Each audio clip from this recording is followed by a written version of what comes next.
Welcome everybody to the Ambassador event here at the Seagull Theatre. There's always going to be someone who's late who's going to burst through those doors in a few seconds. I've actually primed it, so it will happen. There we are. Welcome, Laurence. I was just laughing at your expense that you would be last in. So welcome to the event. For anyone who hasn't been to an Ambassador event before, a warm welcome. For those who have been before, a warm welcome back. I'm Phil Aves, Lowestoft Reading. I'm chair of the Cultural Education Partnership. I am the Mental Health Ambassador for Lowestoft, and as such, I'm one of the ambassadors, like you all are. And I'm also a member of the Place Board for Lowestoft. And just to recap, for those who may have forgotten or don't know, that originally when Lowestoft bid for its 24.9 million to improve the town, we were required to have a Place Board set up to help manage that process. So there's about 20 of us on the board, one or two of those people are here today. But we had so much engagement from so many people at the very beginning who wanted to be part of the story, wanted to know what was happening in Lowestoft, how the money was going to be spent, what difference it was going to make, that we formed the Ambassador programme as the subset of the Place Board, because you can only have 20 people on a Place Board. And actually, I think, Gabby, 264? Yeah, if not more now. 264 members are signed up as part of the Ambassador group. And this is our 7th face-to-face or online event that we've done for ambassadors to try to keep you all up to date with the things that are happening in Lowestoft. The last one we did at the Energy Centre, and we did on energy. And I learnt more about hydrogen in half an hour than I did in all the time I was at school, which was quite helpful, really. And today, very much focused on culture and the cultural work that's happening in Lowestoft.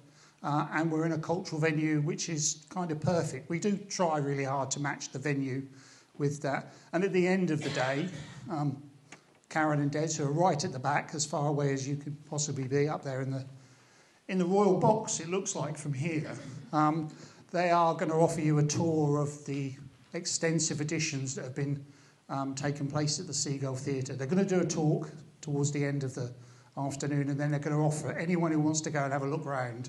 It's really worth just having a look at the expansion programme that's happening here. So that's really the quick canter through why we're here. It's about briefing you all on what's happening, and we've got a range of speakers this afternoon. Paul Wood's going to start us off around the cultural strategy.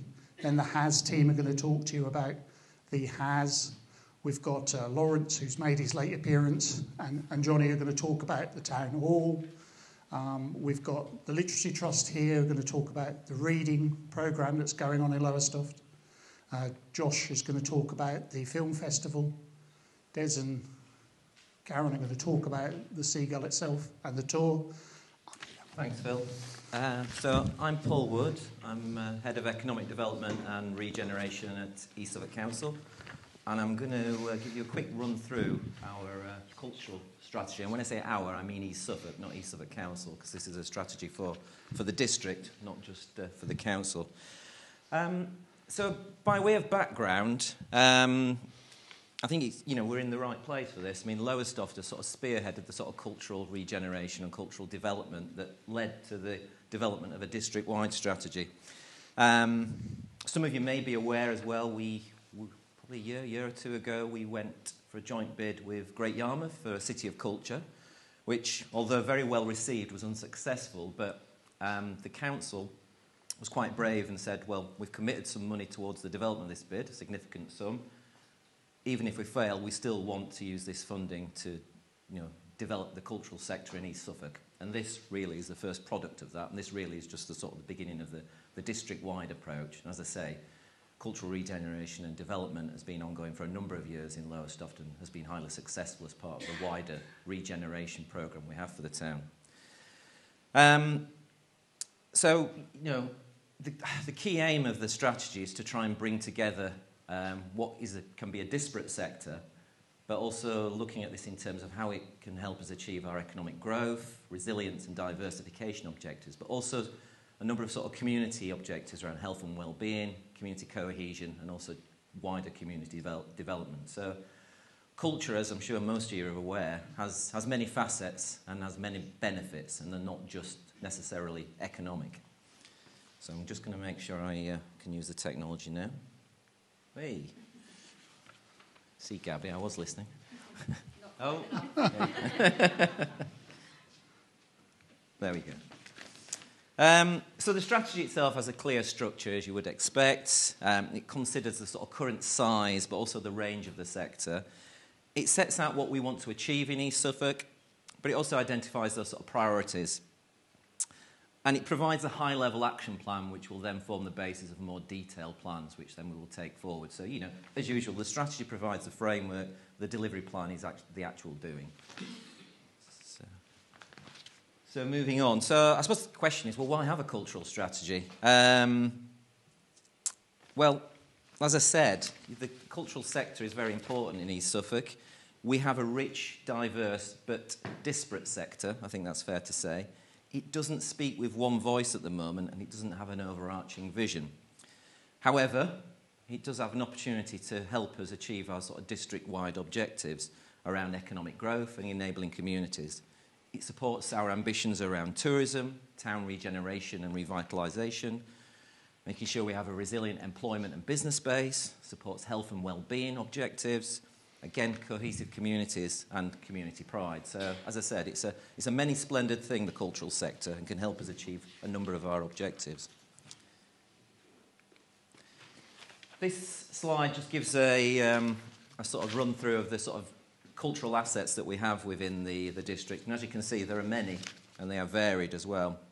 So it is quite dense and also quite diverse. It covers visual arts, museums, nature, sports, heritage and music. So by its very definition, culture is broad. And understandably, we have clusters in our sort of bigger urban areas of Lowestoft, Felixstowe, sort of Kesgrave, Martlesham, Woodbridge conurbation. But as I say, that is to be expected. So in terms of the sort of wider context, I think it's worthwhile saying that when we did the research as part of the strategy, it became apparent that we have particular strengths in festivals, events, and community arts hubs, and that's sort of in comparison with sort of regional and national areas. The importance of our cultural assets is also recognised on a national level. We've got 3 MPOs within the district. You're sitting in one of them now, the Seagull Theatre, First Light Festival, and also Britain Pairs Arts at Snape. So, we have some really valuable assets within the district. But they are important, and they can act as anchors, but actually it's the micro and the SME and the entrepreneurs who are involved in, freelancers who are involved in culture are just as important in terms of ensuring we have that broad, diverse mix and that ability to achieve those objectives I was referring to. There is a viable level of activity in East Suffolk. In terms of employment levels, we're close to the national average, which is impressive for a sparse, rurally populated district. But, as I'm sure everyone appreciates, the sector is under significant financial pressure, first following COVID and the restrictions of that, but now following inflation and the cost of living crisis. So there really is a need to provide support as well. So the strategy tries and attempts, and I think achieves, to provide an aligned vision. It identifies those key priorities so that we can achieve a vibrant, diverse and resilient sector, and also set some clear outcomes so that we know what success is like. Because it's really important to know where we're heading and have that sort of target on what we want to achieve for this sector. So that sort of brings us on for the role of the council in this. And really, we have a local leadership role and an enabling role and a strategic role, and that's really where we come in on this. We also have a strong convening role in terms of bringing the different partners together, whether it be other public sector partners, wider stakeholders, and the industry itself. Because there probably isn't much, well, maybe incentive's the wrong word, but much of a sort of, well, maybe I'm going to use incentive because I can't think of another word, of those sort of groups coming together in another way. So we do have that convening role. And as I said, cultural and creative sectors can help drive our sort of strategic plan ambitions that we have at the council. And also, with the sort of landscape, the high-quality built and natural environment, we've got an opportunity to fully exploit the attractiveness of East Suffolk to the sort of creative sector. But also another key function that we perform is being able to explore and secure significant external funding, which can support growth and diversification. And as I said, the strategy, the cultural sector can help support the multiple objectives we have within the strategic plan. And as a result of that, that means that we can justify having a corporate response to culture. It's not just my team, economic development, not just assets. Actually, this goes across the whole of the council, so we can bring that capacity to bear and to support the growth of the sector. And then that turns on to, well, what's the role of the sector itself? What are the role of the players who are in that sector? Well, what came out of the strategy through the sort of comprehensive consultation was that encouraging that willingness to collaborate, whether that be through co-design, co-production, co-development, or co-delivery, or all three. And also to take on some of those leadership and coordination roles as well. But also that willingness to take some risks, and I don't mean necessarily financial risks. I mean, I've said, the sector's quite financially fragile at the moment anyway, but risks around working in partnership with others, getting involved in programmes and sort of funding bids. So that opportunity to collaborate and coordinate together. This is an interesting diagram. This is called a cultural place wheel analysis. And essentially it's just trying to highlight the strengths and weaknesses within the current sector in East Suffolk, but actually where we are and where we want to get to. So I'm not going to go through it all, but it's a useful tool in terms of looking at the sort of context of what's going on. But it's split into 4 quadrants. It focuses on audience, product, the working environment, working partnerships. And in terms of those areas where we identified key areas for improvement, key areas for focus, it was about having that integrated strategy and vision. It was getting the comms and messaging right about the sector and the narrative. And also that sort of ability to collaborate through co-design and co-production.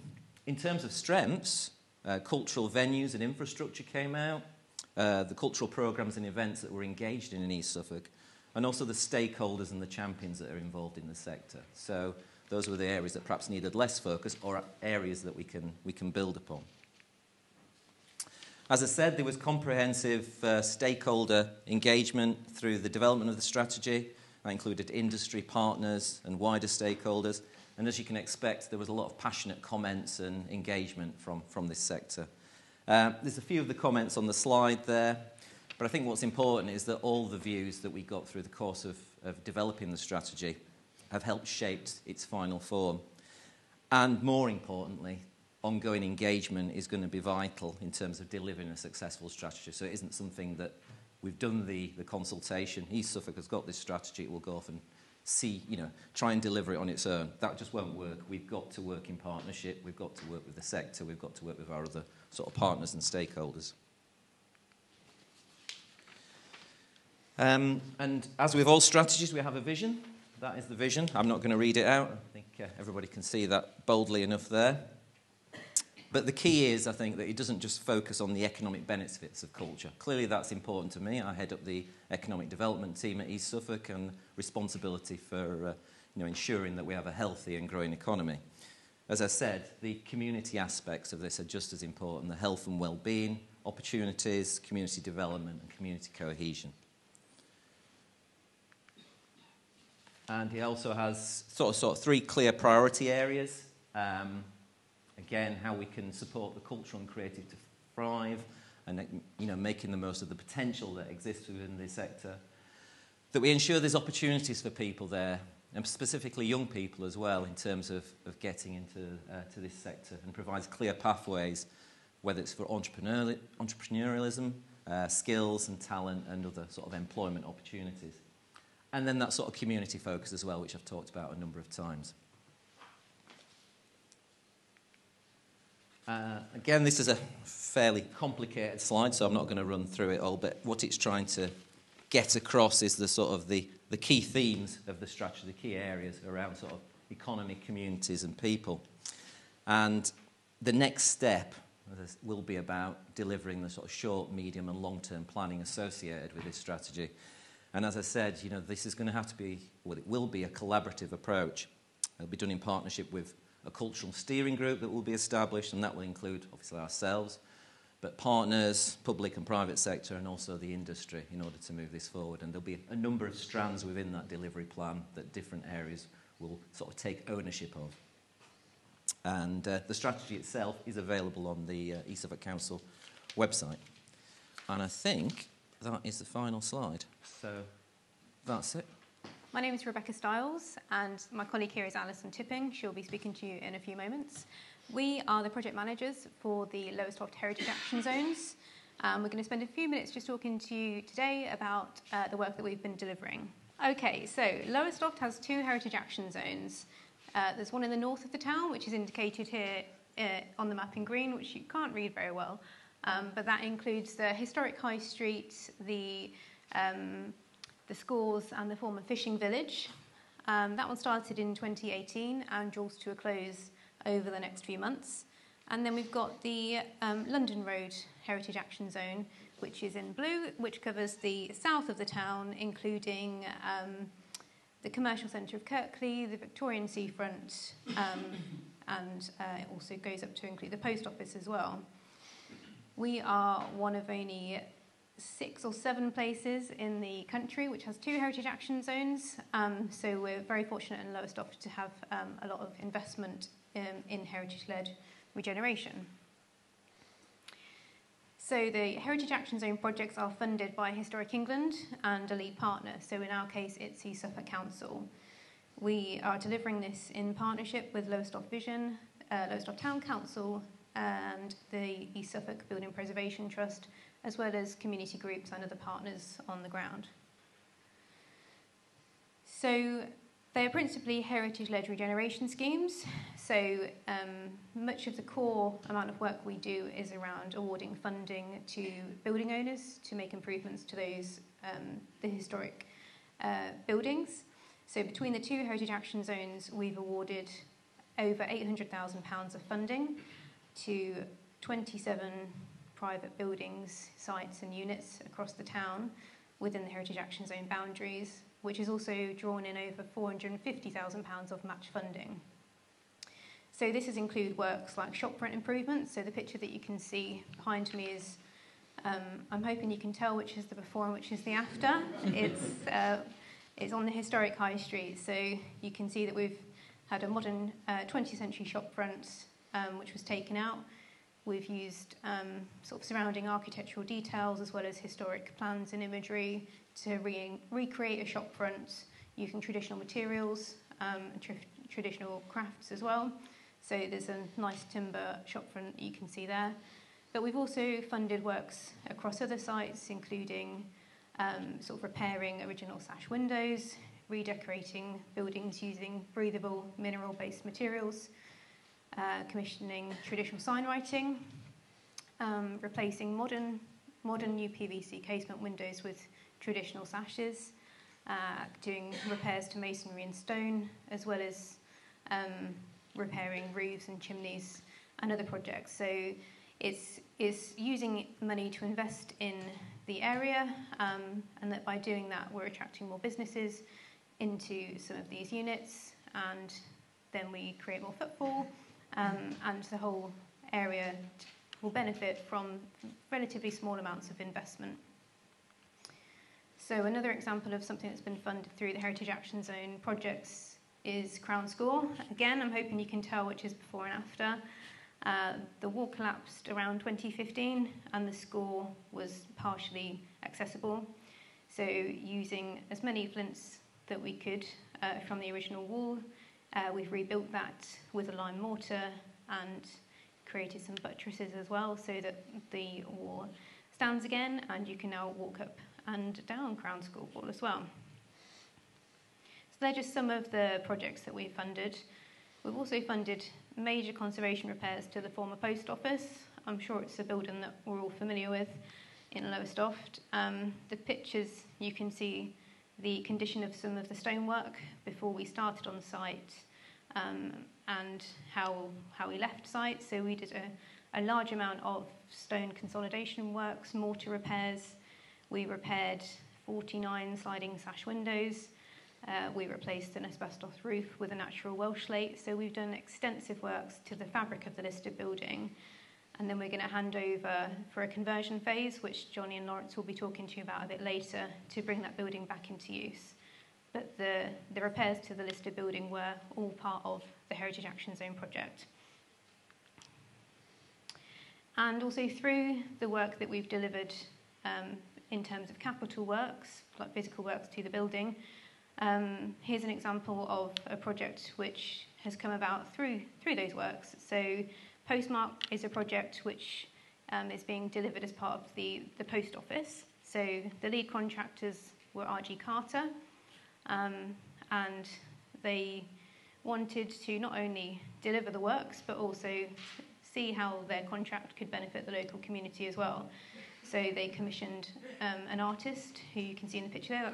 She's called Susan, and she went into some schools talking about the appearance and the significance of the post office, looking at the architectural detailing of that building, and then looking at the finer details of that building, how we could use those features to create repeat patterns, and teaching children about how to read architecture. And then the students have produced lots of lovely artwork, which is going to go into an exhibition. So if you're available, you can come along. It's the 25th and 26th of March at 303 Projects, and you can see the artwork that's been created. That'll be up there for 2 days. But I think that's really important of what else we can get out of our contracts is benefiting the wider community, as well as just seeing physical improvements to the street scene as well. And we also work really closely with the community, because we want to make sure that we're not only delivering physical change to the appearance of the area, but that benefits the people who live there and work there as well. So the North Lowestoft Heritage Action Zone was involved in creating the Most Easterly Community Group, and Ali continues to be involved with them. I work closely with the Kirkley People's Forum, and also developing the Kirkley Pocket Parks Group. So that they're a group of people who really cared about Kirkley and the area that they live in, but felt it looked a bit unloved, and what could they do to help improve that. So the Heritage Action Zone gave them some funding to replace the old tin planters that were on London Road South. They were corroding away, so we've replaced those planters with some funding. And they're also doing some other projects which Ali will talk to you about a bit later. We've also worked with Suffolk Archives to see how we could do some research projects. So the pictures that you can see at Ruckus, that was rather than walking past an empty shop, that you could actually walk past and learn something about your local area. So that was created by some local young people. And there were 3 of those across the town as well. And then also during COVID, we were wanting to stay engaged with people as best we could online. So we worked with Dean. I can't see you, Dean. But Dean and Poetry People were commissioned, and then we had 2 poems created for the North House, which was called Right Up Your Street, and Spread a Little Kirkliness for the London Road Lowestoft House. And between those 2 visitors, there's about 35,000 views on those line, and you can still watch them, and I highly recommend those. And there's a book as well, which I can show you at the end, actually. So, yes, I think that's all I was going to say. I'm now going to hand over to Ali to talk more about some of the cultural work that we've been doing. There we go. Ta-da! Here we are. Hello. Sorry, everybody. Hi, I'm Ali. Slight interlude. There we go. Right, so I'm going to talk to you about some of the art things that we have been doing as part of the Heritage Action Zones. So with funding from East Suffolk Council and under the umbrella of the Heritage Action Zones, we wanted to create an art trail or a walk of art across the town, the aim being to provide temporary or long-term solutions to disused spaces whilst connecting the seafront with the shopfront and the North has with the London Road has. There'd also then, through this, be additional benefit of encouraging walking across the town and also increasing footfall. If you've ever walked from Kirkley all the way up to the top of the high street, it is a trek and back again, so encouraging that flow of people. So far we've brought forward 3 sites we will be bringing forward 3 sites, and I'm just going to talk about what we've been doing. We've brought forward a mural at 87 High Street, seen here. This is a temporary installation whilst a future regeneration scheme's brought forward for that site. We partnered here with Flipside, and they found a Suffolk-based artist called Alan Drummond, and he's created work for Westminster Abbey, for the New Yorker, for Snake Proms, to name but a few. Alan came over and had a look at the site and was inspired by the building's kind of most recent use, which was as a butcher's, so using that as the starting point and then thinking about what a future use could be of that space. He created a delicatessen. So it's bespoke to that shop front, and then also alongside us doing this, Ivan Bunn has done a huge amount of research about the property or properties in that area, and that's available on the Think Lowestoft website to have a look at. So Rebecca mentioned the Kirkley Pocket Parks Group and the Kirkley People's Forum. We've been working in partnership with them to start to create a mural at Cleveland Road. So what you can see on the left-hand side is the metal hoardings that were hiding the electricity substation. Together we commissioned an artist called Catalina Carvajal, and through a series of workshops with the community as well as an online survey, Catalina's been engaging with the community to capture their ideas and their designs as well on the theme of what does Kirkley mean to them. These are then being used to create the 22-metre mural, which is going to be hand-painted on site. And if you drive down there today, you'll see them down there painting. It's actually happening. And it's starting to, already just with the bright colours that are going onto the hoardings that you can see that have been installed, it's really looking great. And if you're interested in helping to paint, there are slots available starting tomorrow until the 24th of March. And you need to book on Eventbrite, and I'll get Gabby to send round a little link about that. And then the other thing that we're hoping to get into place is we've been working with a Lowestoft-based photographic artist, Charlotte Barker, who's been restoring some lovely old pictures of Lowestoft, or particularly of around the Triangle Market area. The image on your left is from the 1970s. The image on the right is looking up Malster's Score, and again, if you're familiar with that score, you'll know that those houses, cottages aren't there anymore. And back when that picture was taken, it was called Garden Score. So we hope to install those into a shop on the Triangle Market area in the coming weeks. And then we have got funding left available within the Art Trail, so the plan is to bring forward more sites in the future. Another project we've been working on for the North Lowestoft House is something called High Street Histories. This has been made possible with additional funding from Historic England through their Heritage Schools programme. And we've been able to therefore create a legacy project for the North Lowestoft House, which is looking at the High Street in the kind of past and the present, looking at what's changed, what stayed the same, and why. So we've been working with Ivan Bunn and Dean Parkin to create a series of short conversations. They're kind of podcasts, but with photos, like the two you can see here on the screen.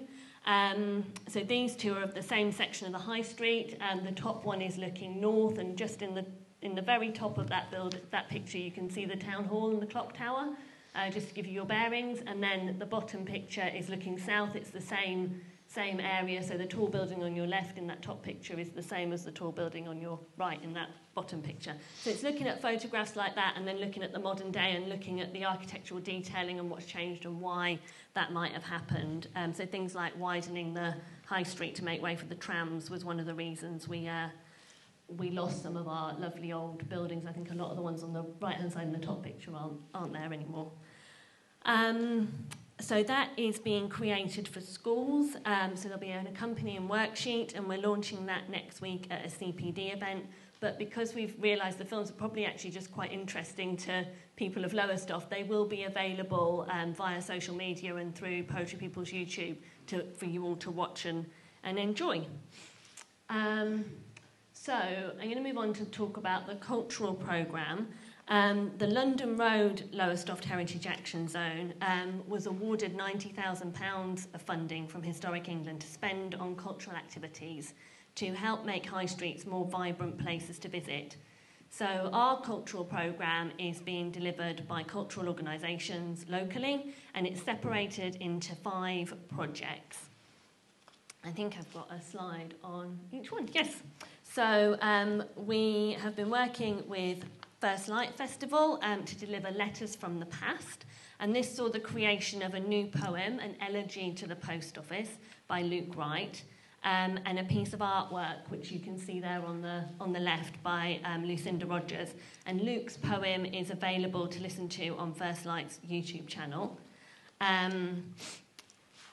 The Seagull Theatre have been delivering a shop back in time and have been taking our streets back in time to the 1940s, the 1960s, and there's an 1880s event planned for later this year.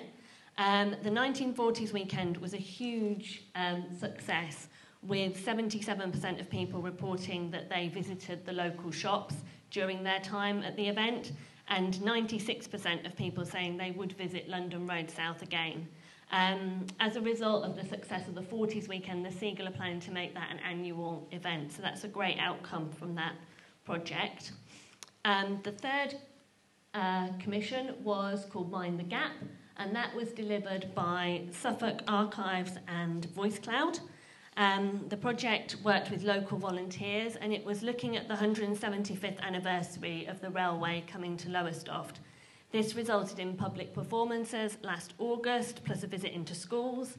And then VoiceCloud have managed to secure additional funding through our Enabling Communities budget, and the piece, under a new title, Pito, will be performed here at the Seagull on Thursday, the 18th of May at 7:30, and you can book your tickets in the foyer on the way out. And then this year, we are working with the Marina Theatre, who are going to be working with schools, care homes and community groups to create a piece of verbatim theatre linked to the anniversaries of the 1953 and 2013 floods, as well as climate change. So kind of taking a different slant on that and looking at it from a more modern perspective. And they will have 4 public performances at the Marina across the 6th to the 8th of July. And our 5th one of our cultural programme is being delivered by Suffolk Art Link, who it's a postcard-themed project, and they're going to be working with community groups to create postcards and also some bunting for High Street Fest. But what is High Street Fest? Ta-da! So this is a national commission from Historic England, and it's with an international organisation called Emergency Exit Arts. High Street Fest is touring to 6 heritage action zones across the country, so bearing in mind there are 68, we're one of 6. It's quite a big deal that it's coming to Lowestoft. It's being led by First Light Festival with support of our local cultural organisations, and it will form, it's sort of like a, we didn't say the word carnival, but it's not carnival in the way of big floats, but a kind of carnival, bright procession. Jennifer's shaking her head, no, it's really not that. But in terms of that kind of vibrancy and that colour and liveliness, but not in terms of floats with people on. And that will form the opening to the festival weekend for First Light. And that is pretty much it from us. We've seen, you can see how the cultural programme and how hosting events in the town can really increase footfall and the benefits that it has to businesses. So we ask that you continue to support the brilliant work of the Hazards by signing up to paint our mural, coming along to our postmark exhibition, booking your tickets to see Pito or the play at the Marina, and you can keep up to date on our social media with what's going on. I'm Johnny Messum, and actually, it's lovely to be. I'm here, I think, formally as an invitee to be an ambassador. So thank you for asking me to be part of this group. This is my first attendee. Great to be with you, share this moment together. It's a really interesting concept, what you've done. I think it's amazing, firstly, what you set out to achieve here. Paul, I'd love to say that the world where I come from, we have graphics like that, and we talk about art in that way. But the outcome of what you've done with it is extraordinary. It's really, really something. And the building there in the post office is a beautiful thing. And it's set there shrouded, and it's going to come down and be de-shrouded, and great things are going to happen into it. The truth is, I don't know what that is, because Lowestoft is going to tell us. And that's what we're here to do, okay? So I think that's probably going to be my role here going forward, is to understand what we can do in this space. So the only thing I can do today, really, is to introduce myself, tell you a bit about where I've come from, and hopefully that'll give you a little bit of idea as to where we might go, okay? So, as I say, in 2016, I set off on a project to question what art could really do. And it's a relevant question, because someone here said earlier, this is a 2% question. It really isn't. Art is an everyone question. And that's the main thing, because my change came about, and I think I blame my mother for this, okay, who came from Southwark. Because my father's business was in the art, and we were buying and selling art. It was a very straightforward project. And I thought, this isn't enough. Art needs to be doing more. And he literally said, well, if you think that's what the future looks like, then you are on your own. I said, fantastic. Okay, so what we did was to look at a project which is not similar to what we're doing here, I think, which is to take an old building and repurpose it, find it a new use, because buildings that work for their living stay alive, and buildings that don't fall down. So this is a building which very nearly did fall down. It's a 13th century monastic barn in Wiltshire. It's the largest, I think, surviving thatched building. It was built by an amazing woman called the Abbess of Shaftesbury. What I was interested in doing was thinking about what it could do, what its repurpose would be. So that project for us excited me, because I thought about art's potential to do one thing, which is bring people together. And that's what art can do as a culture. Because I've just come back from Australia with a show with another amazing Suffolk-born artist, Laurence Edwards, who you'll hear from. And this lady walked into the museum. She said, it's amazing to see this here. I come from Orange. This is a place in Australia I'd never been to. And I've been to Snape. I went to this amazing performance of art in Snape. And I saw these sculptures on the beach. It's how weird that they should be here in my town. So that's what art does around the world. So I was thinking about what art does, and we thought, well, it's art, it's design, performance, it's education, and it's a reason for people to come together. And that's what happened in this place. So this is a hub now, where people come together for all sorts of different reasons. They come for exhibitions. They come for talks. They come to go backwards. They come to go forwards. And what we wanted to do is, I'll just talk you through a little bit about our 5-year progress, and I hope some of it will stick in your mind, and it'll influence what we do in terms of building a carapace, which is like a skeleton that we're going to fill with ideas later on when we come to the post office. So this is Liz Frink's studio, which we rebuilt in the centre of our barn in Wiltshire. Why? Because creativity is the heart of all ideas. So if you find out where things are made and you move that into a centre point, you've got the origin of everything. So Liz, incidentally, a Norfolk-born artist who ended up in Suffolk. So that's the sort of thing we do.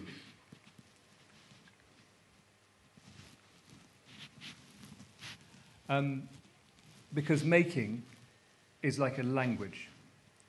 And the way that you use your language in the process of making gives you, I suppose, sort of energy. It gives you a faculty to communicate and enjoy with others. So this is what we set out. This is a workshop up the road. It's called basically 10 Wheels and the Truth.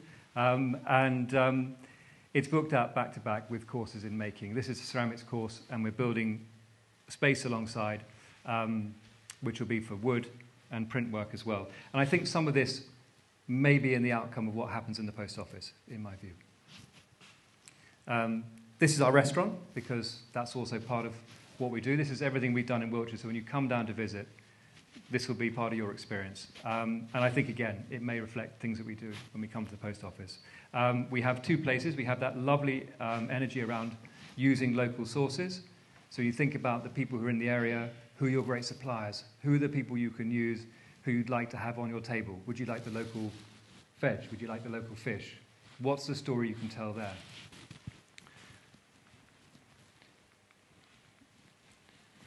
Oh, sorry, I'm not going the right way for you. Because programming tells stories. I'm going to have to unpick this for you a little bit. On the right-hand side, would you have any idea what that might be?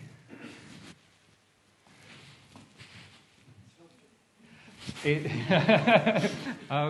is. It's a seaweed monster. It's made from seaweed.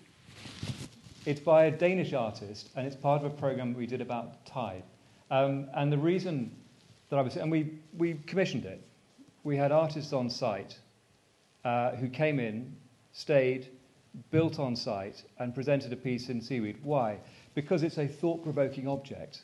And we all went in and went, what the hell is that? And when you look at it, it looks terrifying. It's a sort of seaweed monster, sort of wandering along, dropping ideas off. And it became an emblem for an exhibition and talks program that we did about the environment.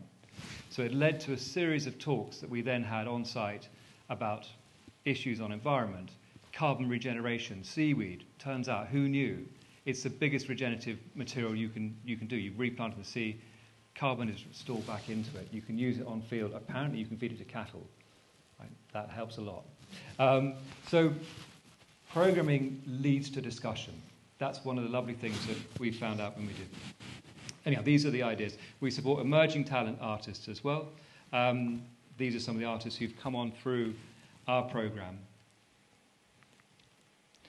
And we work in different materials as well. So this is a sort of area where we think about, which is to do with different types of material. This is a loan piece from the V&A, and it's an exhibition of textile and textile materials. Photography, looking at, this is Robert Capa, the great American photographer who shot going across the beaches of D-Day. This was a loan show that went on tour. And contemporary dance is the other thing that we support. So I guess all of these kind of look interesting and different and maybe don't connect. I don't know. It's an insight into what we do. And it's how we can engage audiences with different art forms they may not have seen before. And the great thing it does to an area is that it invites people to come and visit. So Tisbury didn't really have, apart from didn't really have a reason to be there. You know, there was no reason to go there. But the art that we created in there brought a whole wide audience in who enjoyed it, who stayed, who wanted to be part of a program that was there. And I think that's a big part of what art can do within the concept of our communities. Now, as I say, the building itself at the moment, we don't know. I've given you an insight. I didn't know what I was walking into, guys. So, I mean, it's like great to just chat about it. But I don't know what the building's going to hold. What I do know is it's going to be a centre for one amazing artist to spend time to create work, to help support an infrastructure of other younger artists to come and learn and to study, and to be a place that can bounce off and support all the incredible ideas that Ali was talking about earlier. There are amazing artists who are already in town, who are doing fantastic things. So all we've got to do, basically, is be the shoulders to talk about that to the rest of the world. And that's what we do. So that's, if you like, my role specifically, is to listen, understand what you guys are doing, and then to put that out to the rest of the audience. And I personally think that the post office, which is emblematic of that concept of information going from one place to the other, is like the perfect place to do it from. So it's a really simple enterprise. Take what's made here in Lowestoft and go and tell the rest of the world. That's all we've got to do. So I have the mind who's going to do that for us, because we've just come back from Australia, of all places. where we started talking about landscape and environment. And I've got to blame Laurence for this, because leaving my mother, as they say, out of this, Laurence is the reason, really, that I'm here. Because when I said, look, I really just think, we can do more. We're doing great things in Wiltshire, we really are. But we can do more, we can do things elsewhere. He said, you need to come and look at Lowestoft. Come and look at Lowestoft with me. And we did. And we went and had a look round all the amazing parts of the town.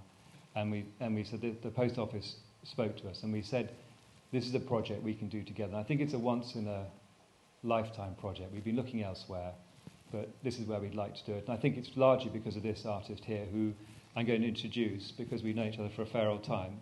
And this was his show called A Gathering of Uncertainties, which was in RX Barn. And I think I've rightly placed it, I see, alongside Liz Frink's work. And it's a nice tie-in, because those works by Liz Frink were influenced by her time in Australia. And Lawrence's piece is just down below, which started life at Snape, went to Wiltshire, and now in Orange in New Zealand, Orange in Australia, and are going to go and end up in New Zealand, are kind of doing a fantastic job for this place as well. So if you wanted an example of how art can really go and talk for a place, there isn't a better artist than Laurence, in my view. So, hello, I'm Laurence, and I am a sculptor, and I have been working with Johnny for about 20 years. And we've been having wonderful, successful, glorious times in his Cork Street Gallery in London, in Mayfair. And I've been on the journey with Johnny in Wiltshire, and it's been a really interesting, I suppose, lesson in how to develop projects by responding to the circumstances that they create. I know it all sounds very vague, but it's kind of, Johnny's quite right in talking about the fact that we don't really understand what we're going to do until we start doing it. And I think if we came here saying we're going to do this, this, this and this, and you're going to have this outcome, I think we'd look very arrogant. And I think we're coming here to investigate, to find out and to discover ourselves, and taking huge risks personally. I mean, there's no way around it. It's a difficult gig coming to Lowestoft and to be a creative hub. So hats off to Johnny for volunteering for this extraordinary journey. So, in a nutshell, I think I should give you my narrative before I go into anything else. I'm what you call Suffolk born and bred, which is a good thing. And I did go out of Suffolk for a while to educate myself, and I came back because really I realised making studios and stuff in places like London was really stressful, and I had a vision of all the, in the 1990s and 1980s, of all the incredible agricultural, redundant as they were then, barns, etc., in the area, and allowed me really an opportunity to realise an ambition, which was to create my own bronze casting foundry. And so I moved out of London because my neighbour got murdered and I kept getting ram raided. And I thought, you know what, every time I come in on a Monday morning, everything in the studio has been destroyed. And it was getting really quite frustrating. And I realised that if I moved out to the country, took a kind of a back step in my career, but built a foundation that would grow and blossom later. And it really kind of came to pass. So I built foundries in areas, and I started to create studio groups.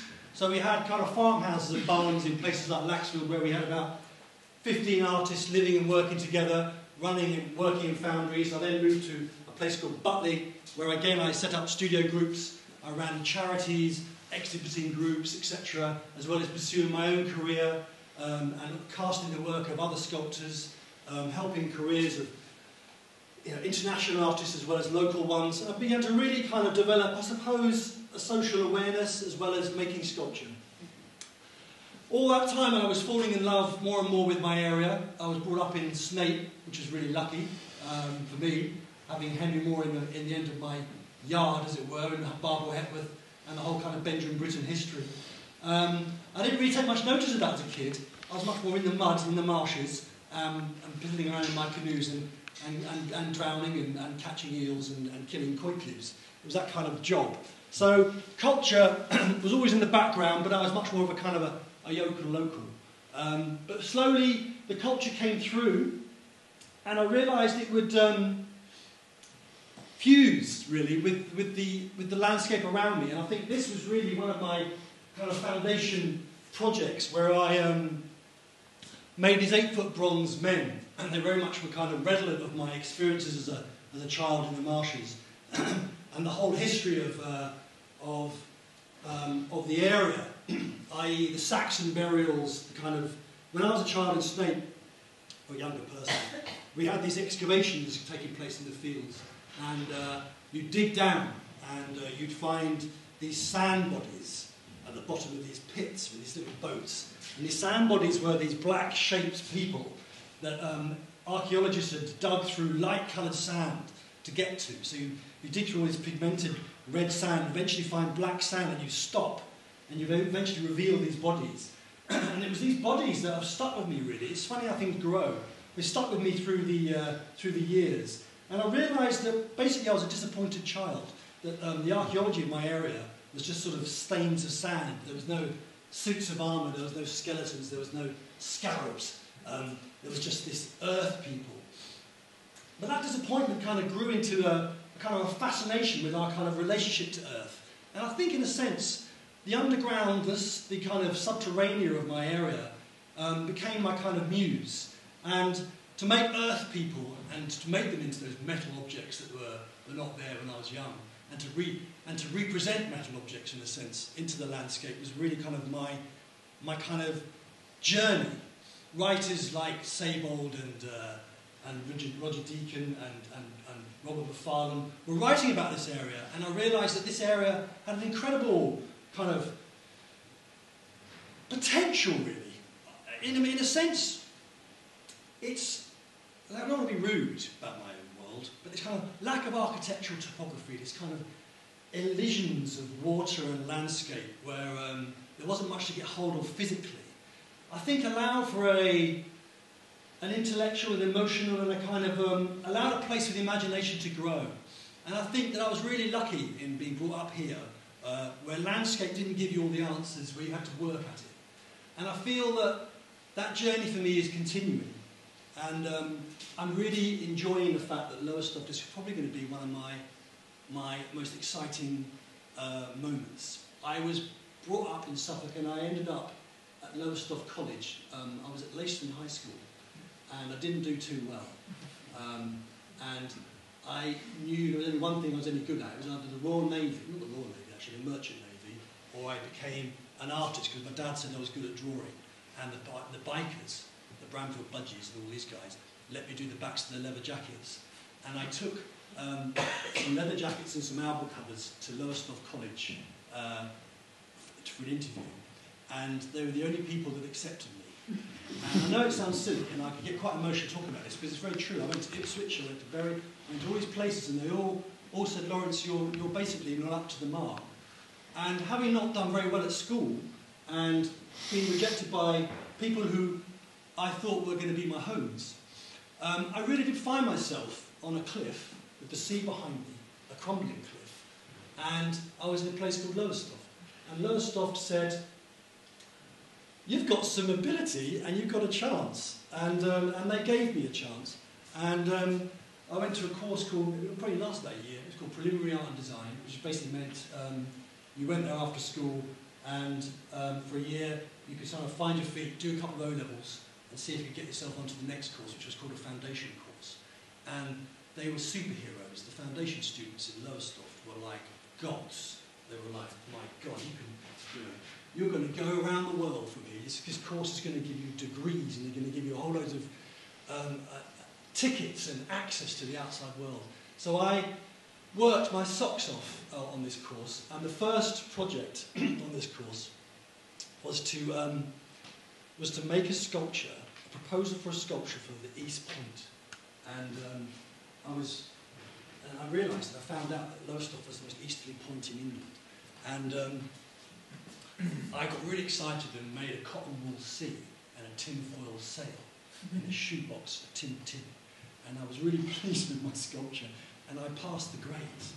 And all these years later, I suddenly realised that this sculpture has never been built. Not that I'm going to do a tinfoil wave, but the sculpture has never been built, and there have been many attempts to build this sculpture. And so when Johnny was saying he wanted to get involved in the east of England, and I said, well, that's really cool, but I think it should be socially really interesting and not the kind of easy score of a deluxe, cultural space in a place that's already been established. I think we should try and go somewhere where it's going to be really difficult, really hard, and we have to work our socks off to try and find out what it is we can say. I suddenly realised that this sculpture was maybe a way for me to get involved in Johnny's project. So I made a proposal to the council, and I said, look, why don't I attempt to make a sculpture, a landmark piece for Lowestoft? And, I blinked as I made that suggestion, and the guy said, well, that's a brilliant idea, why don't we go for that? So I suddenly found that I could suddenly get involved with Johnny's project in the East here in a much more meaningful way by actually engaging with Lowestoft and creating a piece of art. So the project, although we know, and I've kind of said that we don't really know what we're doing, we do know a few things. One is that there's going to be a really top quality gallery in this space. B, there's going to be a cafe and maybe a small restaurant. And C, there's going to be an open access studio, a glass studio, designed by architects and by me, where I'm going to be working. And I'm going to be in this studio, it's near the coffee shop, and I'm going to be there 2 or 3 days a week, evolving and developing a sculpture. This is a big sculpture I made just down the road, called the Yoxman. It's a 26-foot high bronze, cast at my foundry, which is another story I'll tell you about later. This is a sculpture in Doncaster. I'll put it in for a very good reason. These are all portraits of miners, and I spent 4 years working with the mining community in Doncaster, and the way I accessed miners and the miners' stories was to make portraits of them. And these are 2-hour portrait sessions, and in these portrait sessions I made wax heads, wax likenesses, whilst interviewing the miners and getting their life stories. And we filmed those sessions. And those sessions became films that are accessible at that sculpture. So we developed a kind of a social archive that surrounded the sculpture. So you can scan your phone over an information point if you're interested in the head. You can find that head of Gerald Gooch, for example, on the right, on the left, wherever it is on your side. And you can access the film of him telling his life story as his head evolves in my hands. And this is something that evolved out of, again, not understanding what I was going to be doing, but just turning up in a town and saying, here I am. And, I don't know, and talking in dark rooms like this for about 2 years to people who were confused by me. And eventually those people started to talk to me in a very real way. And one of my routes into this project is going to be working with First Light Festival this year, doing portraits, 2 portraits like this, maybe 3 or 4 even, of people of Lowestoft, people who know the history of Lowestoft, who've come from Lowestoft, who are prepared to sit with me for 2 hours and tell me their stories and tell me the story of Lowestoft, and we're going to record it and film it, and we're going to start another kind of an archive with the stories of Lowestoft and art and sculpture joining and growing together. And eventually, maybe over the 3 or 4 years that I'm taking to make this sculpture, we develop a whole series of heads much like these, and they become a kind of an archive. That's one thread through this project that I've kind of worked out in my mind. And then my first intervention, I suppose, in this project is a 6-foot bronze head that I've got at the studio, which is just about to go on tour, and it's going to go. Its first outing is going to be, I think, we're just talking about it now, on the tide line in Lowestoft during the First Light Festival, probably somewhere near the stage, between Claremont and the stage, and it's going to be on the water's edge, and the water's going to submerge it every night and reveal it every morning. And I think for me, I need to feel my way into these projects, and for me, it's almost like me washing up on the beach and kind of going, here I am, like some kind of reptilian kind of ancient creature, kind of stomping up and landing. I'm going to kind of arrive, I think, in this kind of intellectual way into Lowestoft, and it was also going to be very redolent of the kind of themes of the festival this year, which are about erosion, about environment, and about tide, and about flooding, and about what the hell we're going to do with the environment. Which is one of the themes that I kind of constantly teeter with and play with during my work. So, to draw this to a close, I don't want to ramble on because I'm unscripted. I'm going to turn up probably in about 2 years' time, once the architecture and the building work has been done at the Lowestoft with Johnny, having started to talk to people in Lowestoft. I'm going to start to take up residency, hanging around in the coffee shops there, developing projects that are going to be exhibited in the gallery in small spaces, making films, making heads, learning stories, spending time in Lowestoft, slowly developing ideas, constantly talking to people about these ideas, slowly developing an idea that will turn into probably a very large sculpture, which will be cast in my foundry in Halesworth, which is very close. All the time engaging with the youth. I'm going to talk to Paul Laves about how I'm going to engage in the education of the schools and the colleges of the area, how we can get them to engage with us in the post office, how the 3 or 4 stories of rooms and spaces we've got in the building are going to be working and integrating with community, how we're going to provide spaces for creativity, hub areas.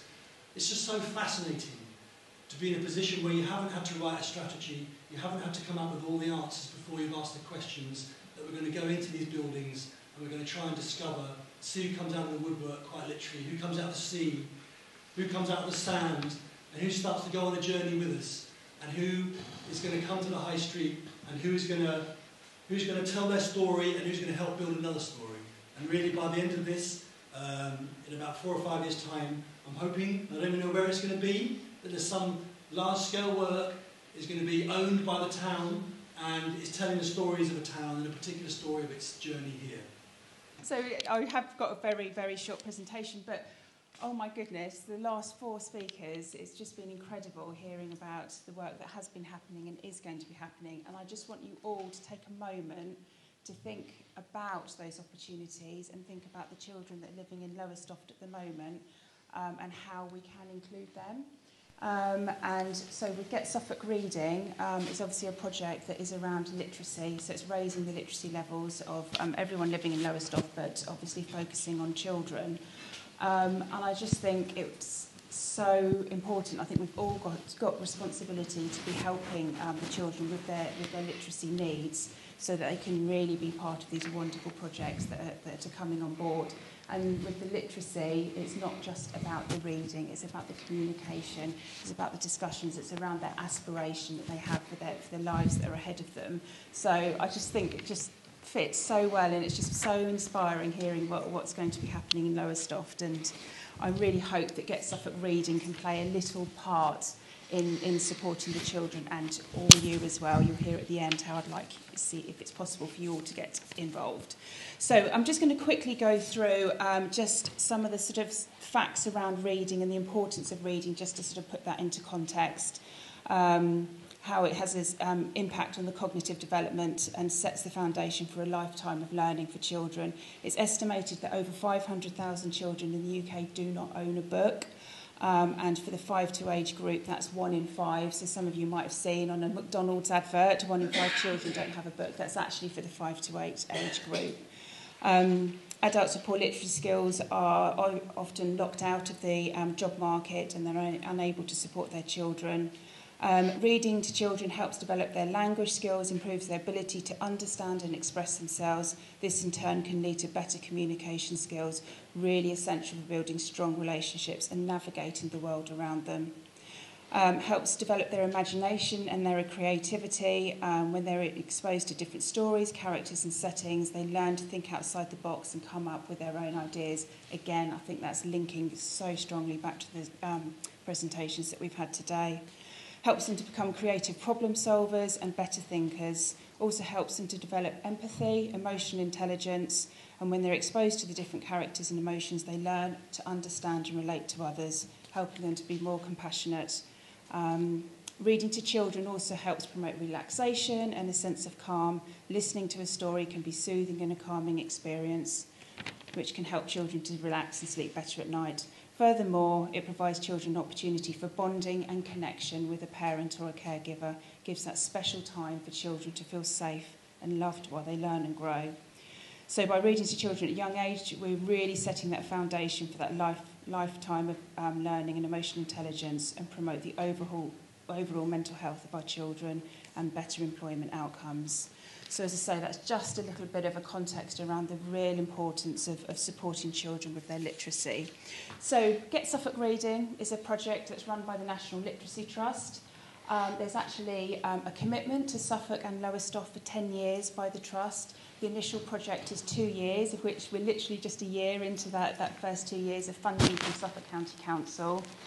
And we're also working in Stowmarket and the rural area around Stowmarket and Haverhill as well. And then the Get Suffolk Reading as a county-wide project is kind of a light touch, is our sort of competitions and our resources that we share across the county. But our focused work is in Lowestoft, Stowmarket and Haverhill. So I'm obviously the Lowestoft project manager, and I'm full-time in my role. And I'm very much working within the community, working with schools and working with the community groups, voluntary sector, private sector, really trying to develop relationships across all those assets within Lowestoft. So to give us a little idea of some of the projects that we've done to date, over the summer we worked with the HAF, which is the Holiday Activity and Food Programme, so that's working with some of them sort of more vulnerable children within our community who could access those sessions for free. We did sessions at Water Lane Leisure Centre and also here at Seagull Theatre, running sessions around local heritage. So Ivan Bunn, his name's come up, so he's a busy chap. Is he here? No. So Ivan worked... He's too busy. Yeah, obviously. He's obviously somewhere on a project. Incredible man. So we were really lucky to have him working with us on the HAF programmes, working alongside a local author and an artist, and together the children found out about some local heritage, which includes the Swan Car, Pakefield Man, and the other one's gone out of my head now. Third one. What was the other one? Oh, the unsinkable lifeboat. So those three bits of local heritage, the children found out about that, and then inspired by those stories, they worked with the author and the artist to create their own fictional stories based on the truth, which was then created into a book that we've been able to get out across the town. We've worked with the schools. At Christmas time, we worked with Marina Theatre and some schools to create a kind of panto in a box project. So that was bringing the theatre experience to the schools by using trails. We've done a lot of work with Lowestoft Library, so again doing trails around the town centre with local authors and storytellers, leading back to the library, so really encouraging families to enjoy listening to stories and then sort of kind of herding them back into the library, and then sort of inspiring them to sort of get library membership cards and really enjoy all the different activities that go on there. We have done quite a bit of work with fish, that's food in school holidays, so again really finding a lovely opportunity to work with some of our more vulnerable families, bringing some really fun sort of literacy based activities, kind of embedding it within the activities that are happening with the fish programme. This Easter we've got a lovely project with Suffolk Wildlife Trust, the fish and ourselves, encouraging families to enjoy Carlton Marshes, so sort of taking them out of their local community. We'll be putting on a story bus and making it fun, transporting them to Carlton Marshes where they can spend a day of outdoor fun with the activities that are being led there. So kind of in essence with Get Suffolk Reading, what we're trying to do is kind of almost a bit of literacy by stealth. We're really trying to find creative, innovative, fun ways that we can bring books out to children, do these sort of, I say, these fun activities that they don't kind of realise that it's all about reading, but it's really kind of inspiring them and opening their eyes to that. And on the books, I can't believe I didn't say this earlier on, so we get given lots of books by the publishers, so we're really lucky in the fact that we're given them for free. Literally over the last year, 14,000 books have gone out just in Lowestoft through the project. So when you sort of say maybe an average of £6 a book, that's over £100,000 worth of books that have gone out to children. and the majority of them will have gone to the children that most need it, that maybe haven't got a book or many books at home. So my plea today, my ask of you all today is if you can be a literacy champion. I can't do the project without my volunteers, without my literacy champions. It is just me working in Lowestoft. I need everybody to sort of get on board and really, really support the project. It might be just following the Get Suffolk Reading on Facebook, sharing our posts, helping it to sort of promote the activities that we're doing, reaching out wider into the community. It might be supporting me at the events that I'm doing, or it might be things that you're doing already. How can Get Suffolk Reading work with you? Can we provide some resources? Can we provide some books? How can we work together to really support our children with reading for pleasure? So I'm more than happy after today, or you can email me at another time, to sort of have a kind of more in-depth chat about how things, what we can do together. It might be putting a community bookcase. It might be that you're a place that sort of the public come into. We could put a bookcase up there with some books. Very simple things. Some of these things are just so simple that we can do. But it's just finding those ways that we can get books out there across the town. So, oh, and another one just to mention. So, I don't know if we've got anyone from Essex and Suffolk Water today. I think they're... No, so they're part of the Lowestoft ambassadors. A few months back, I think, Phil, you sent out an email for me, didn't you, sort of just kind of about Get Suffolk Reading and what we're doing. And Nikki from Essex and Suffolk Water got in contact with me and said we'd really like to support the project. So on Tuesday next week, her and a team of her colleagues are doing some employer-supported volunteering for us, where they're going to be making up some story sacks.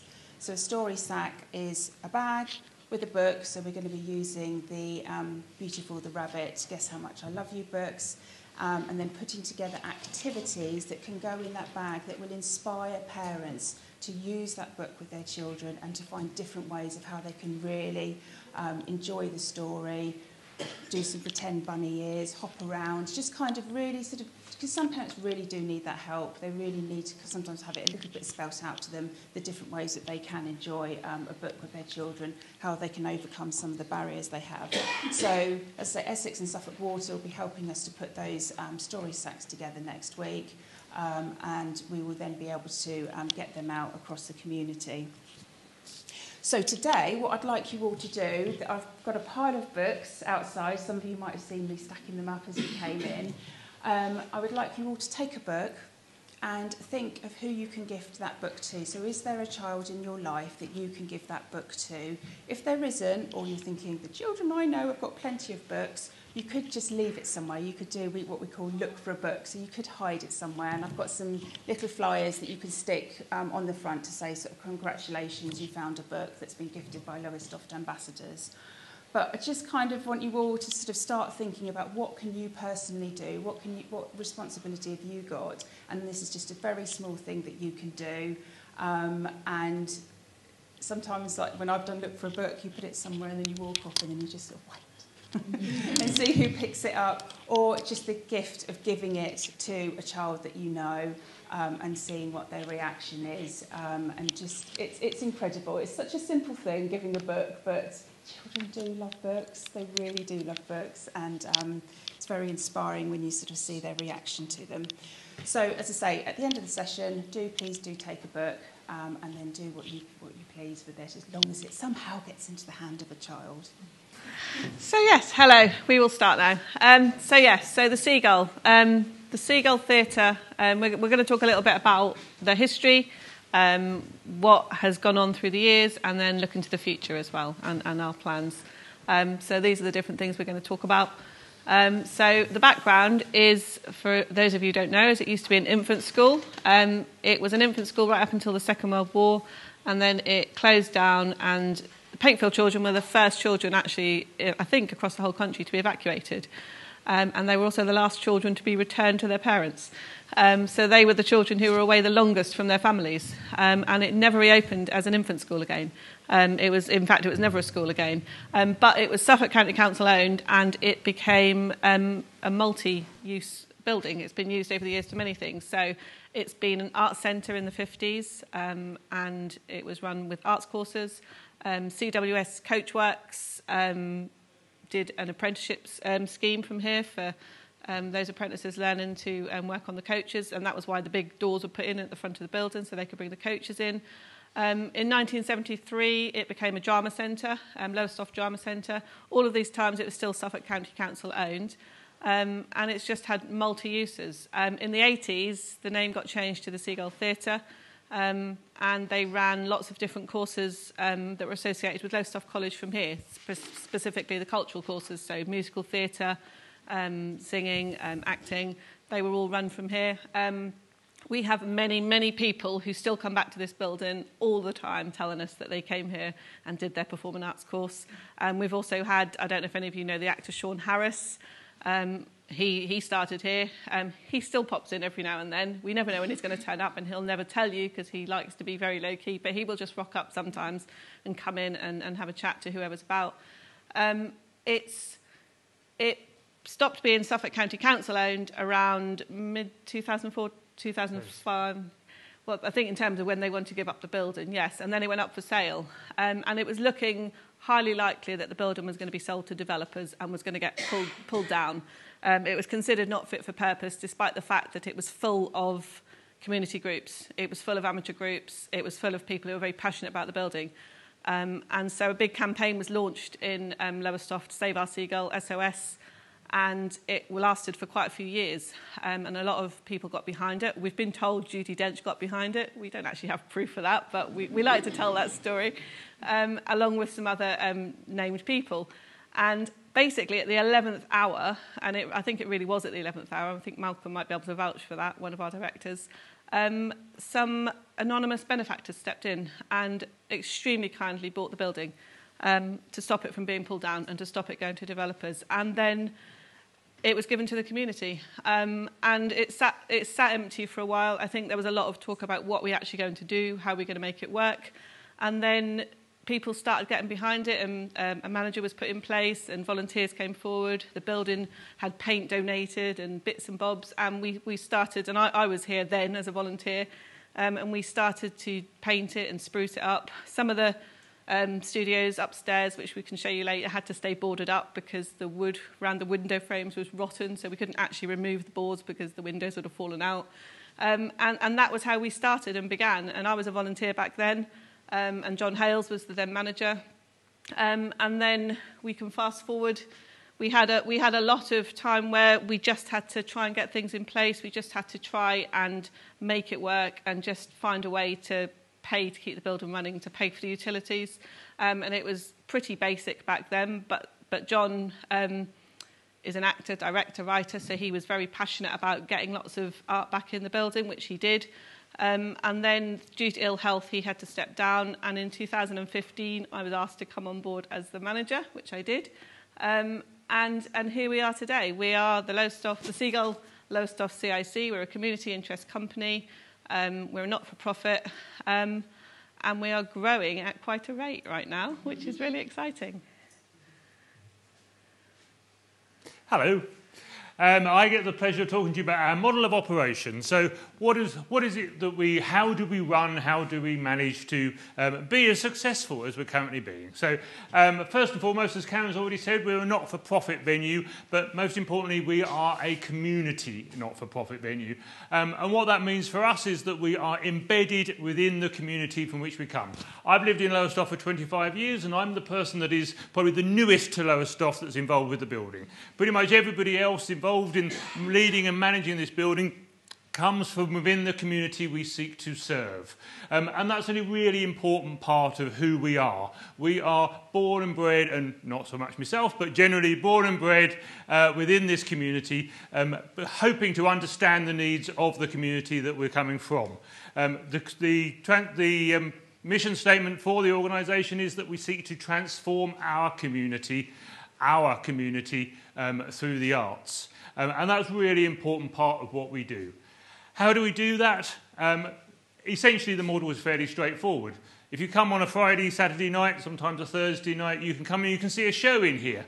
You might see a tribute band, you might see a piece of touring drama, you might see a bit of dance, you might even see a bit of poetry. Those shows, whenever you come, will have volunteers working on the bar. They'll have volunteers working the front of house, they'll have volunteers selling your tickets. On average, we have an army of about 35 to 40 volunteers that keep the building running alongside the paid staff. Now, those what we call the commercial shows that happen on a Friday and Saturday night, still subsidised. They're subsidised because we come from a community which has numerous issues around deprivation that we're all very aware of. So the tickets prices here are subsidised to make them affordable for our community. But even at a subsidised rate, again, if you would like to buy a drink from our bar, you'll find the bar is also at a cost-effective rate. Those ticket prices, those bits of bar income, and the lettings that we have from using the rooms upstairs allow us, not in pandemic times anyway, allow us to maintain this building and keep it going. That means that we've got this enormous building that we can then use for our community. So outside of those commercial theatre shows, we have a community programme that Karen's going to talk to you about in a sec, which is really, frankly, massive. It's primarily made up of free activities for the elderly, for those that are young people, or for anybody with an area of need from within our community. So our community programme primarily is offered free at the point of use, but even our commercial programme is subsidised. Okay, so this is our community programme. We have a youth theatre that runs weekly. We also have musical theatre classes. We are normally full with a waiting list, which is good. We offer many subsidised places, if not free places, but equally the cost of our youth theatre is extremely low because we don't ever want to make it inaccessible to anybody. And if a child comes to us with a passion for wanting to do drama or wanting to do musical theatre, then they will come. End of story. So they put on shows here once a year. They have the chance to audition for other productions that might be coming that need children. And generally, we started it in September 2015, and it's now become embedded in the building, and that's just something that runs. In 2016, I worked with a theatre company called Vamos, which is Mass Theatre. I know Phil is nodding his head because I invited him to come and watch it. It was a play about dementia. It was mass theatre, and it was probably still to this day one of the things I saw that moved me the most. And we took it into care homes, and we also had a production here. And seeing how art and culture and music could transform somebody living with dementia, even somebody who was very far down the path of dementia, made me know that I had to do something more. And luckily, when I got Des on board, who is bid writer extraordinaire, I was able to start the ball rolling and talk about all the projects that we wanted to do. So we started quite basically with a monthly dementia film club, and it was once a month. We showed an old film, generally an old musical, with a sing-along afterwards, tea and coffee, and the people came. And it was offered to anybody who is living or caring with anybody living with dementia, and that was it. It was free to attend, and we just wanted anyone to come. Fast forward to today, and we have our monthly Dementia Film Club. We have a weekly Thursday sing-along. We have chair exercise fortnightly. We have memory cafe fortnightly. We have singing for well-being. We have carers sessions where they can come and talk to a council. But the things that we realised held people back during the day was that if they are caring for someone with dementia, they can't come and access things. So we look after their person with dementia while they go upstairs and talk to a professional carer. Have I missed? Monthly accessible concerts. We have monthly accessible concerts, which are free to attend, again, and these are all very, very well attended by all of these families that we've come to know and actually have become part of our Seagull family. So that is all of our dementia work. We work with many partners, so we work with Leading Lives, who are here every Monday through the year. They do drama with adults with learning disabilities, and they do their shows here 3 times a year. Off the back of that, we've now set up our own because there was a need for more activities for these adults. So we now run Squawk, which is Thursday afternoon or Thursday daytime musical theatre for adults with learning disabilities, which we're now building up. But I think we've got a core group of about 10 attending, haven't we? We work with Britain Pairs Arts. We work with The First Light. and we work with the Grit and Top Cats next door. So there's lots of different partners that we're working with all the time to ensure that all these community things can happen. As Rebecca and Ali talked about, we had the 1940s weekend. I think we were blown away by how successful it was. We didn't expect it. The weather was very lucky that weekend. Everything just fell into place, but it was amazing. But the one thing that happened is that Des and I were contacted by so many people afterwards saying, are you going to do it again? Will it happen again? So we're making sure it does happen again. The ball is in place. We've picked the weekend in July, and we will make it an annual event. So from Historic England, who said that you wanted a legacy, there will be a legacy, because we will ensure that the 1940s weekend happens every year now, because it was so fun to do. We have a jazz festival that we run in September.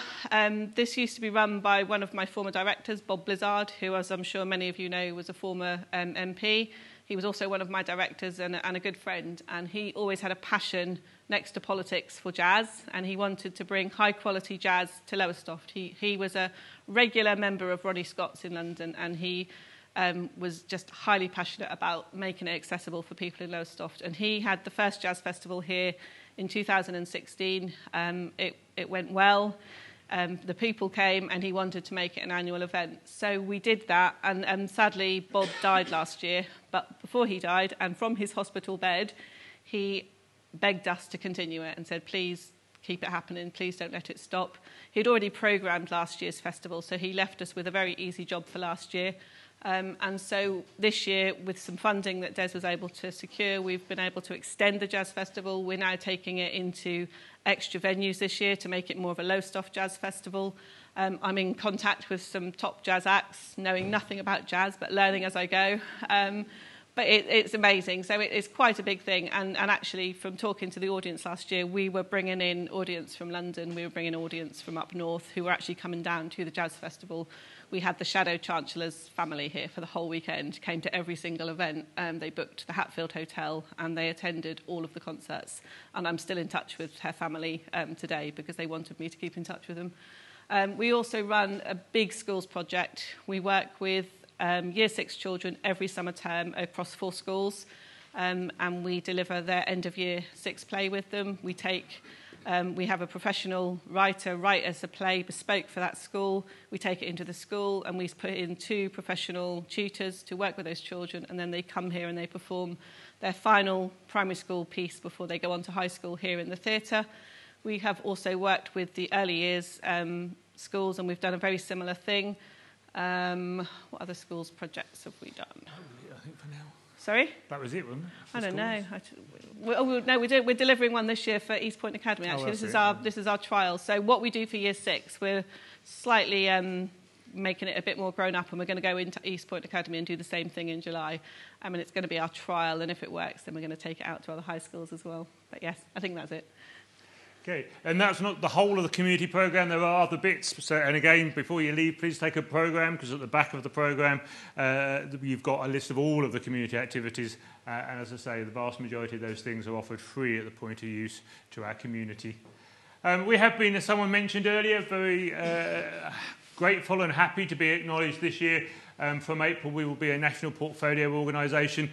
So the Arts Council each year, or every 3 years, has a portfolio of arts organisations from the UK who have applied to be on the list, and we applied back last year on the basis of wanting to increase and support the sort of drama and the development of drama and professional arts in the town, and we were fortunate enough to be chosen alongside First Light, which were a very esteemed company. So our project over the next 3 years is going to be around supporting professional theatre development. The biggest chunk of that is going to be £150,000 over 3 years that we're going to be giving out to local creatives. It's going to be a mixture of people that are locally working in this area, but also some people that we'd like to bring into the area to support and grow the local drama and theatre culture. So there are going to be 15 development periods here in the building, here in Lowestoft, where creative people will be able to come and develop new pieces of original drama based right here in Lowestoft. At least one of those per year will also be working with our community groups, so that it links across that community programme into our arts programme. We're going to do more in the terms of the subsidised performances, and we're working already. We've heard us talking about working with the Grit, we're working with the East Point Pavilion. We're going to be expanding that further. We were working with the Globe when that was open, and we're going to be expanding that further and finding more small-scale venues in our area that we can support and work with to share some of the learning that we've had over the last 2 to 3 years. And then the building project. So we were very fortunate last year in gaining a capital grant from the Arts Council, which has paid for a bit of work that you can come and have a look around in a minute. But before you see it, I'll tell you what you should be seeing, and then you can compare and contrast. It is an old Victorian building, so it's not the most accessible building. Until this work finishes, you cannot get upstairs without going up some steps. Quite a lot of steps, sadly. So what the work will do is generate a new accessible workshop space. So behind these doors didn't used to be here 2 months ago, and you can have the excitement of going through those a little bit later, and you'll find an enormous accessible workshop that has been built onto the back of the building. That allows us to take what is the current workshop at the other end of the building, which is currently looks a bit of a tip, which is going to become a new accessible studio space, so that our clients that have never been able to get upstairs won't actually need to go up the stairs, because they'll have an accessible space on ground level. But alongside that, there'll also be a lift going into that space, so that should they wish to go to any of the upstairs spaces, they'll also have access going up into the lift. We're also going to be putting a new box office in, so part of the refurbishment includes putting a new set of toilets in, which are, again, accessible toilets, which means that our old, somewhat cramped and not always the most salubrious toilet block is going to be removed and converted into a new box office. We have a new control room going in the back, so where Josh is sitting currently won't be there, and there will be more seating going into the back of this auditorium to increase the capacity up to somewhere in the region of 130 seats from 112, which is where we are now. Which again just allows us to be slightly more, allows to do more and support more people and have more visitors coming and watching wonderful shows. Now, if everything goes well, when I click this button, you'll get a little a clip of one of our dementia sing-along activities. Providing the internet's working really well, because one of the disadvantages of a Victorian building is the internet doesn't always work. Yeah, you're getting that little turny signal. Start talking and see if it plays by the time you've finished. Okay, so look into the future. The Seagull Rep was set up by John Hales, and he successfully toured some fairly large-scale productions using some professional and some amateur people. And it was good for what it was, but moving forward and with the lack of funding in the arts, we needed to create something that was a little bit more viable. So we sat down and talked, and we rebranded the Rep, and we gave it 2 strands. So one strand was we wanted to still carry on with the professional touring. We wanted to have that offer here where we could work, maybe using R&D projects that we could develop into plays, doing some original writing, and then we could take it on tour. And the whole thing was professional. We were working with professionals. The actors were paid. They were professionals, and we would tour it in the region. And the other strand was that we would work with the community, but we would have it professionally led. Ah, there we go. You can listen to this a moment. It's only a short clip. So this is our Thursday afternoon sing-along, which is extremely popular, and we all find ourselves downstairs at it as well. We tend to join in. We average between 25 and 35 people, either those living with dementia or their families, or we also have people with Parkinson's. We have people with various range of other well-being conditions that join in that group as well. So going back to the Rep, we decided that the good community project to do every other year would be a community musical. So we have done 3 musicals so far. We've done Little Shop of Horrors, we've done Oliver, and we've done the Addams Family musical. So every other year we've offered this musical. We've worked with a huge amount of the community, but they've had a professional director, a professional choreographer, and they've been able to be professionally led in creating the best possible musical we can give them. With our professional tours, we've done a version of Hound of the Baskervilles that we took out. We took it to about 15 venues, and we're now working on a production of Emma. So we work with a writer who comes up with some very innovative ways to retell the story of a very classic tale, and to make it tourable. Obviously, we talked about the Jazz Festival and our intention to extend that, and the 1940s weekend. We intend to support more artists. The MPO has given us that ability. Like Des said, out of the money that we're getting a year from the MPO, half of it is going out to artists. That's our intention. There's no point in us being here sitting with money if we're not actually trying to make our community better. So we know that there is a pool of talent in this town. We know that there is a pool of talent out across Suffolk and Norfolk, and we want to make sure that those artists are coming in and developing new work. I go to the Fringe every year. I'm very passionate about new writing. I'm very passionate about new plays, and I love bringing back original things, but actually we want to be creating it in Lowestoft as well. And obviously we then want to sell more shows and continue to transform our community. Okay, so there's another piece of music coming up. If it's going to play. If it will play. So this is our latest community group. It's a choir that we've started called Sing for the Soul. It runs fortnightly on a Sunday. We're very lucky to have a musical director come down from London who works for Andrew Lloyd Webber during the week, but she lives in Lowestoft, so she comes back and she set up this choir. And they've had 5 sessions so far, and it's pretty amazing what they've managed to achieve in only 5 sessions, if it will play. And then we're leaving you with a letter that we had the High Sheriff came to visit us last week, and we had this lovely email off him, so we're just going to leave you with what he wrote, because we thought it was rather nice. Cheers. Right, I've done it unscripted, so I'll try not to carry on too long. So, the Lowestoft Film Festival was launched last February officially, with our submissions opening for the first ever festival. The idea came about with my friend and colleague Patrick that I work with. It was a real passion project that was behind, kind of sitting in the back of my mind for many years, and it was sort of getting towards October 2021. I was thinking, right, we need to stop putting pause on this. We're getting out of COVID and the lockdowns. Let's get it started.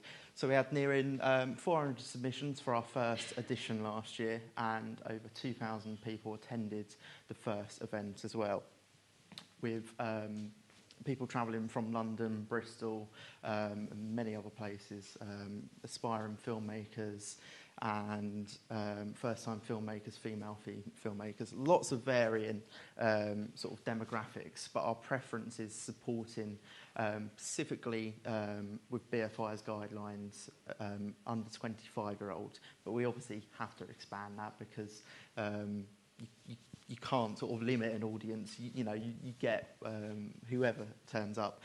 Just briefly showing there as well was our official trailer last year of featuring some of the films that we screened. So briefly going on to this year, we were really pleased to launch our judges last year. It's certainly quite a hard task at the moment getting people volunteering in general, and that is the same with judges for film festivals. So I'm really pleased with what we were able to achieve this year. We've got a brilliant young girl that works for Paramount Pictures that is supporting us this year as well, and we've got a really good prize to give away to the winner of the East Anglian Student Film Award this year as well, working with them. One of the things that we want to do this year is to carry on that legacy of last year's festival. So we worked with 3 community venues last year, the library, the Grits Art Centre and the East Point Pavilion, to put on screenings that were free of charge. And we kind of did that off the back of outdoor cinemas that we do in the town already during the summer. And to be quite frank with you, we find trying to engage audiences with an outdoor cinema of charging £5 for a ticket is quite difficult. but that's what we needed to charge to make them viable. And we had to sort of take that legacy and feedback of what we found from there, of the audience that we're trying to engage and the age group. So we did those screenings for free. We're going to do that this year. We're going to change it slightly, so they're going to be variable price screenings. But there is still that option, obviously, to book it for free. And we're going to also have a pass structure. So you'll be able to pay, for example, £5 or £10 for 5 screenings, for example, that you can then book with that, to then book onto. We would love to expand our community partnerships within the town and really bring the footfall further across the town. Because one of the things we found was really nice is 86% of the audience was local, but that 14%, every single one of them had never been to the town before. And they were loving their experience. They loved the atmosphere in the venues. The Grits Arts Centre was a lovely atmosphere for them as fellow creatives to network and carry on their conversations outside of the screens afterwards. And I think it was that positivity that was really good for us. So the attendance and feedback was really positive. I'm not going to go on to that too much because I want to get this talk done quickly for you. But I think for us is the response was overwhelming of how much people actually kind of treasured what we'd created. You know, we didn't just put on another film festival because I think that was one thing that I didn't want to do, is we needed to make it different. And what we've got back from our feedback of how we were different is it's being organised by filmmakers for filmmakers. We're passionate about what we're trying to achieve. And it's taking that and supporting projects that are submitted that wouldn't otherwise get picked up in the bigger film festival circuit. So we're doing that by making submissions accessible and then putting that content screening as part of the festival. So we're doing it again this year in October, 20th to the 27th. And I suppose really what I'm trying to get out of this is we want to work with more community partners, venues. Whatever your idea is, please do approach me and start that conversation, because for me, I'm really passionate about this to go further. We want this to be so much more than just a festival. We want to be able to support young people and filmmakers throughout the year through training opportunities, workshops, so we can bring much more, I suppose, growth and supporting young people with opportunities and trying to keep homegrown talent in the town, which is something I'm also really passionate about.